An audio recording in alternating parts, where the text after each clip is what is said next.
welcome back. This is going to be an overview of my armies that I've collected in line for my project, which is the Caeser Run Total War project. It's an ideal opportunity because my Spartans, 2 boxes of Spartans have arrived, my 2 packets of Athenians arrived, and I'm not expecting anything else now for quite a while due to the stock levels of like the supplies I've been using. So I don't think I'm going to build the Spartans and Athenians. I'm going to have a little pause on building. I want to go back through all my current armies, existing armies, and finish them. A lot of them need bases either finishing or completely doing. I need to get some more static like plants and things, vegetation, just to bring them up to a good level. Cavalry, so the Greek cavalry needs transfers. My Carthaginian, Roman and Germanic cavalry, they all need their transfers. Dacians need their transfers. So there's a lot of finishing touches that need to be done. And then before these go back into their cabinets where they live, I'm going to go through every single model, touch it up, make sure they're completely finished. I'm completely happy with them, varnish them with a spray varnish, and then they can go away, and I know that at present I'm currently done. So 2 weeks is my goal. Takes me into the middle of December. Then I've got a bit of a Christmas break. Hoping that everything else will arrive and I'll get cracking. If you remember back to early videos, the vast majority of this stuff all arrived in that period. I think end of September, October maybe, or maybe a little bit earlier. So I've managed to do everything I set out to do in that time, thereabouts. I'm pretty happy. I've come up with my own basing method for my sort of Mediterranean troops. So I've got a mixture of, I don't want them to fall out, a mixture of grit and sand with clump foliage, with grass, and I've just put them all in there and there away we go. And I'm happy with it, it works. It's the tufts I need. And then these guys with the floppy hats from the Island of Rhodes. In the game, they're pretty good. In the book, they get an advantage to their shooting. Behind them, then this is the cavalry worked on. So we've got Thessalian, we've got Greek heavy, and then we've also got a unit of either sort of Macedonian heavy cavalry or anything like that. I've lost one. I've won my models, I've lost one, and they were the most recent ones that I've been painting, so I don't know where it's gone.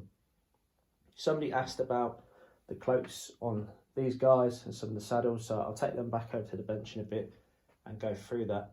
Behind them is the Greek peltas. Now, this is pretty good because they can supplement the Greek force behind it, but they can also be standalone Illyrians, they can support the Thracians, the Syrian kingdoms, the Getate. So they can be very versatile and support a lot of different armies that I want to achieve in the game. So happy I've got them. 1 box of Greek skirmishers, archers, enabled me to create 5 separate units. So that was pretty good value for money. So we just call them slingers from Rhodes. So that's what we got. And as I mentioned, everything else, the Spartan and the Athenians, I want to get the mercenary hoplites, both unarmoured and armoured. So 2 boxes of the Spartans will make 6 16-man units. So that enables you to either deploy it as 3 phalanxes or just 2 hoplite infantry units. Same for the Athenians. That's pretty massive for this game system because it's going to expand it. It's going to enable me to do Syracuse, Cyrenaica, a number of different sort of Asian Minor or Turkic, Greek or Hellenistic armies, Chimera up in the top of the Black Sea, uses mercenaries throughout. So getting those units will expand a lot of different armies. So looking forward to getting them done. Massively repetitive. I'm not particularly looking forward to them out of everything, but game terms, huge. That'll be absolutely huge. And then just moving on to the superpowers then of the time-ish. Obviously going across different stages and eras. So the Romans. This is Legio 8 Claudia that I've gone for. I think it is. I've got 6 units, and they were bought from 2 packets of advancing and attacking. Happy them, going to expand it, but again they can use Numidians, which are to the left. Oh, apologies for that. So they can use the Numidians to the left, and they can also use the Gauls and Celts. So that's my Roman faction, relatively small at the minute. Getting the Roman cavalry, but I've also got the probably some only Warlord Games models is the Germanic cavalry here. I've made the Victrix into a Germanic faction tribe using the Dacian heads and the Gallic heads. So we've got some auxiliary cavalry from the provinces. So they're ongoing. Now, to the rear of them is the Carthaginians. So the Carthaginian army that you can see there, that consists of 2 of the veteran spear units. So we've got 1 here and 1 here. 3 militia units or light infantry units. So unarmoured hoplites essentially. And then we've got veterans. Like I said previously, I've ordered some Successor Kingdom phalangites. They're going to be used as the silver shields. I quite like the Carthaginian army. It's very flexible, very diverse. 2 elephants at the back. Don't plan on getting any more for this army. And I probably would buy the Warlord Games ones for the Successor Kingdoms, just because I like the armour, I like the look of them a bit more. Carthaginian cavalry, so I mentioned earlier, or I think I did anyway in the previous video, the back of the Republican Roman cavalry says you can make it into Carthaginian using the linen cuirass, but you can't because there's only 4 bodies with it. So I've been able to make 5. One's got chainmail, but I'll paint them up a similar style and it's representative anyway, so it should work. So that's the Romans and the Carthaginians as they are now. Everything is going to be expanded. And then, just try and get all of that in shot.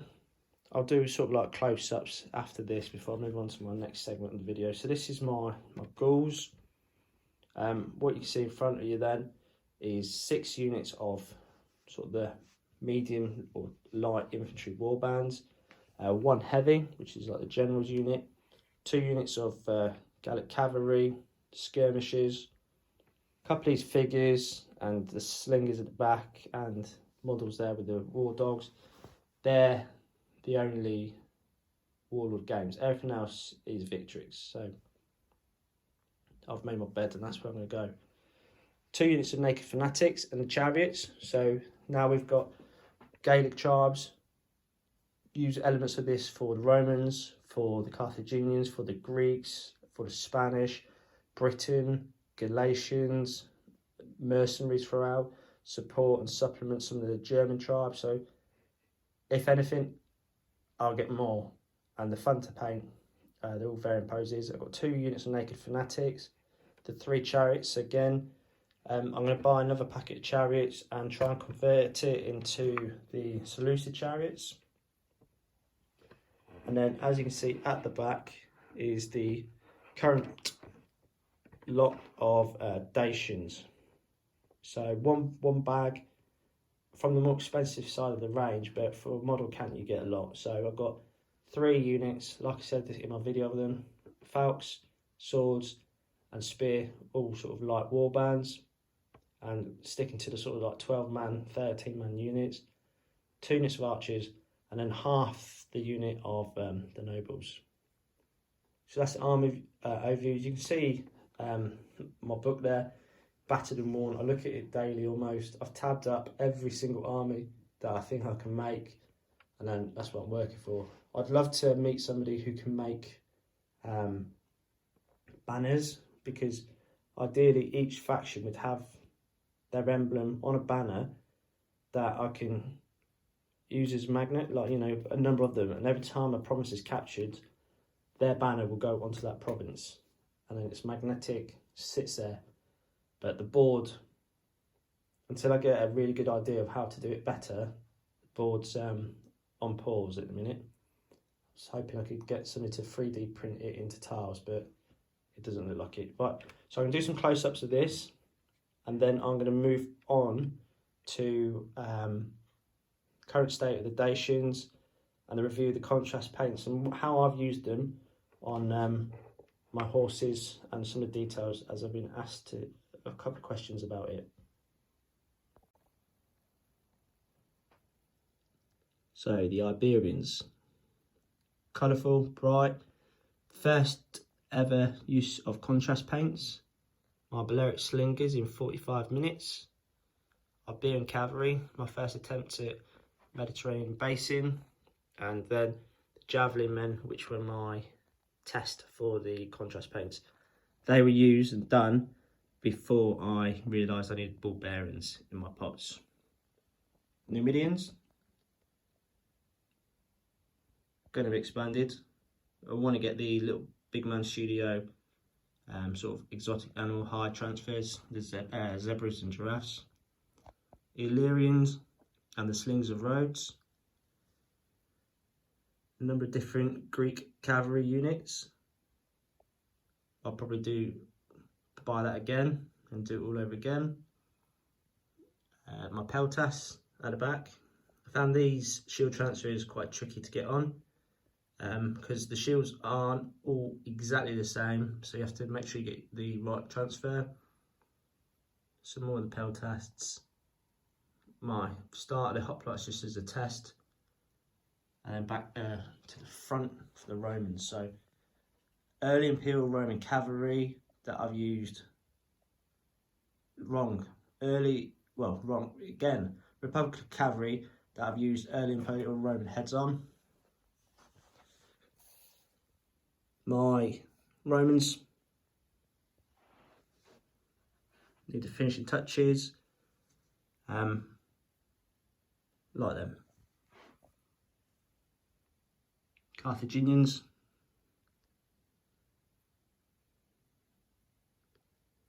Carthaginian cavalry, elephants, and we might as well go along the Dacians now. So here's the Falxman as it is. Swords,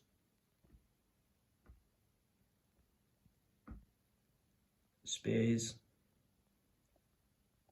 heavy, the archers. Really good models, good poses, and take the contrast well. Yeah, and then Germanic cavalry, going to Gallic cavalry, and then all the Gauls. Spaced out, more units for the models. And then something else I do, I'll continue to do, is each one of these has got sort of a reference on it. So that's D24. So if they ever come loose, because sometimes you have to shave down the wooden bases to get them in, I know that underneath here, this could be a disaster now, is painted on a D and an arrow put up to the front. So I know that he, please be right, should be D 1.1. So he's D 1.1, so he goes there. 1.2, 3, 4, and then 2.1. 2.2, 2.3, and D 2.4. So they all go in. I know they fit perfectly, so if they ever came out or got lost, that's how they live. And then finally, Naked Fanatics, need a bit of work doing to them. I'm not very good at doing shield bosses in bits, and the flocking on that's terrible. And then my chariots. So yeah, right, I'm gonna go to the table, get some horses out, and review the paints then.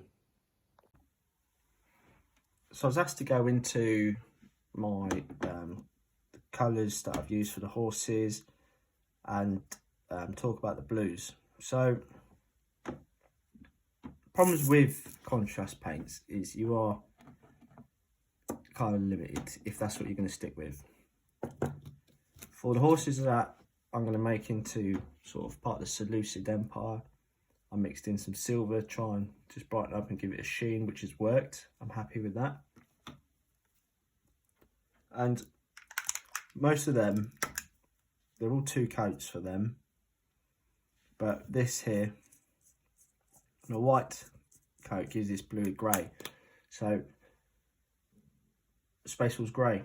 So that's what I've used for the tunics, mostly because it is duller. It's not so bright and garish as one of the other colours can. So Talisar blue, this is very bright. I've used it sparingly. This is potentially a colour that I would use for sort of like the noble leaders, just in touches.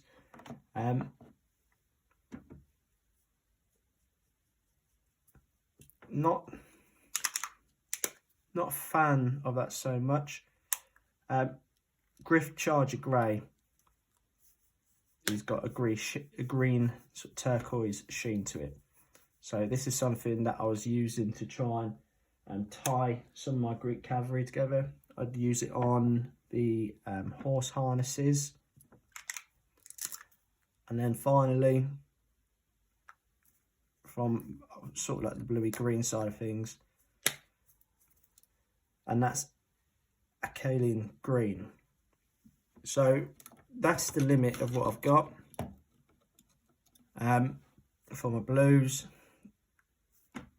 Once you go on from here, you do go into the grey colours. There's nothing really that's like that I would want to use. I don't think blue is a particularly good colour for what I want to achieve. If I got some more of the Gauls, then I might potentially use some of this blue, just to make them stand out more as the Britons from Rome Total War. But that's the Talisar blue. You need to have 2 coats of that, definitely, because it's thin. This looks quite grey, potentially on the camera, but on a model, it does sort of have a bluish sheen to it. Now, when it comes to my horses, I generally go to my browns. I've done some in the contrast black paint, but I've used, to varying effect, a number of different colours. And here they are. So Gaul Grunter Fur is one colour that I've recently got. I like it. I wished I bought it earlier. Originally it was for the Dacians, as part of my sort of like browns and greens buy. And it's my step really between the reds and the browns. It's probably one of the best paints you can get. If I was to recommend 5 paints that you absolutely need to have for wargaming, it would be in there, along with Skeleton Horde. Every tunic I've used is on that. You can use that for the horses as well. Saddle, sort of throw, covers. So I would have Gorgunch Fur, Skeleton Horde, a combination of either Gilliman Flesh and Fire Slayer Flesh.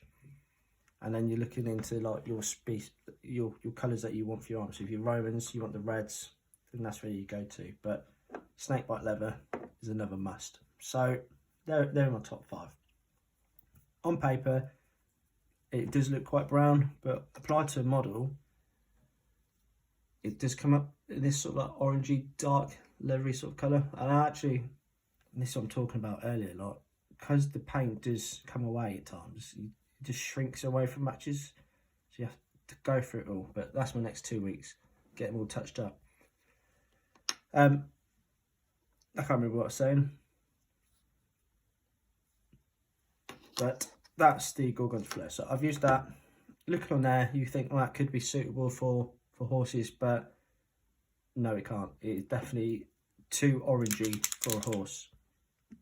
Now, on some of them, I've used flesh colours. So on the end guy here, his horse was done, and a lot of the cloaks as well was done with this flesh colour, and that is dark oak flesh. Really good colour. Not sure how to describe it. Paper too. I don't know why I keep doing it on paper, because it isn't what I'm looking at on the models in front of me. But if we put the cloak on, same paint, it is slightly different. Might dry differently. These have had a bit of a non-oil wash as well, but it's one of my favourite colours to use, so that's another good one. Now the browns, I've got mixed feelings about the browns.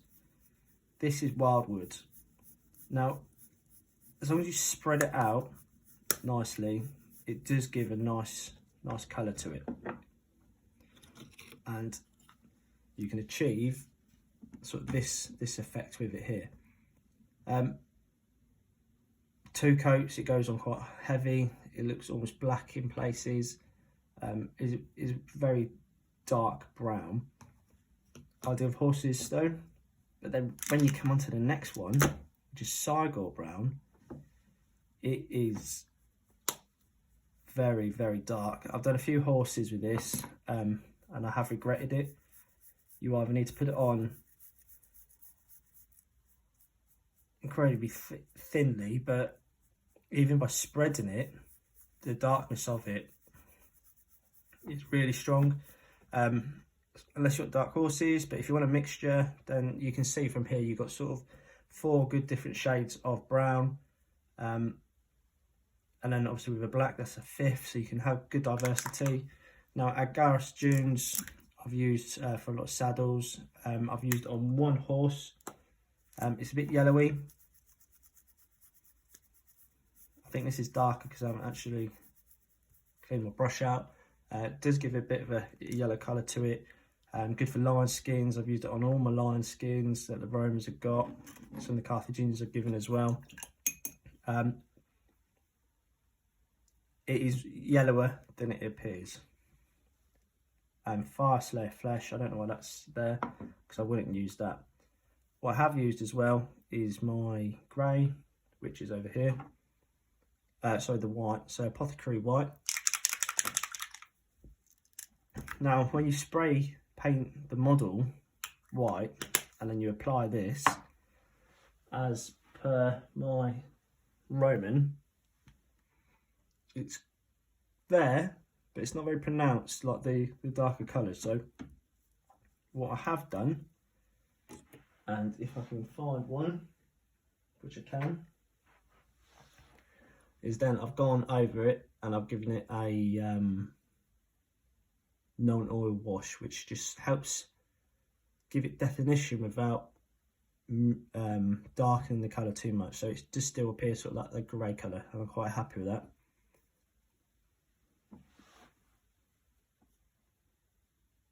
Now, hopefully gives an example of the colours I've used.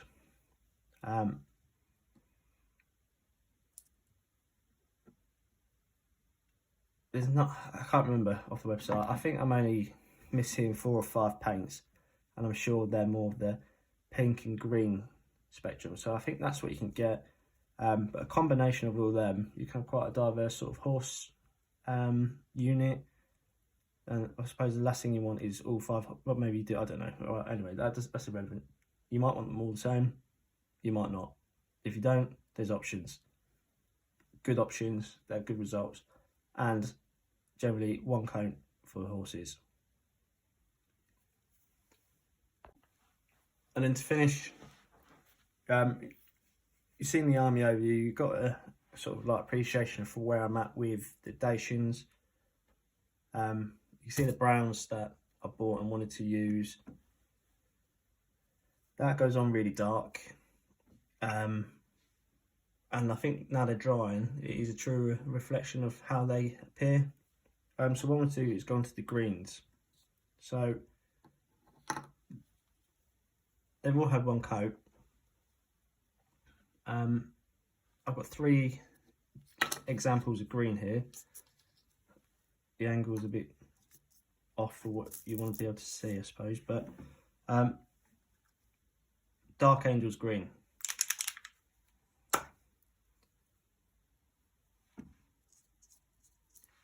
Very, very green, as you could imagine it should be and would be.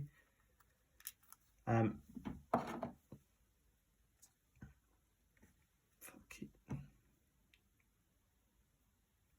said I'd never say a bad word about contrast paints, but now I'm picking them all up again. Sometimes a bit diligence.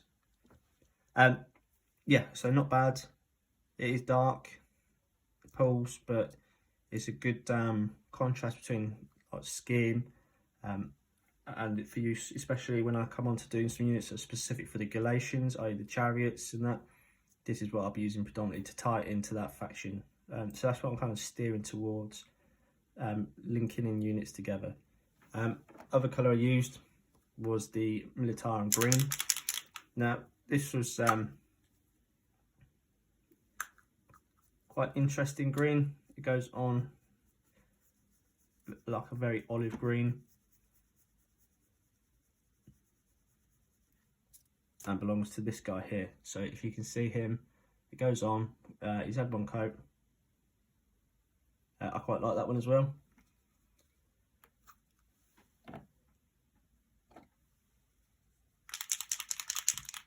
And then Creed Camo was the last green I used, which is a very good in-between. Reminds me of some of the bolt action colours that I've painted, like a dark German field camouflage, but as it dries, you're not going to be able to see it. I need to work out how you do this, but there he is. It's a good green. So they're the greens that you could potentially use, and they're much more reliable, I think is the word I'm looking for, than the browns. More consistent until you come on to this one, which I think I used on my Spanish and immediately regretted, which is Plague Bearer green, which is not a nice green. I don't think anybody would buy any clothes in this colour or make them in this colour or go out their way to make this colour, but they selling it and there it is. So very yellowy green. I think in small areas, small patches, it's not too bad, but definitely not in my top 5. And that concludes it.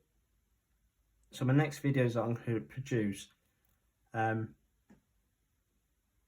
predominantly going to be sort of a time lapse over the next 2 weeks of me going through absolutely everything and getting it nipped, and probably just provide some commentary over the top as to problems I found, things that went wrong, things I had to redo again, and lessons learned over doing stuff so quickly.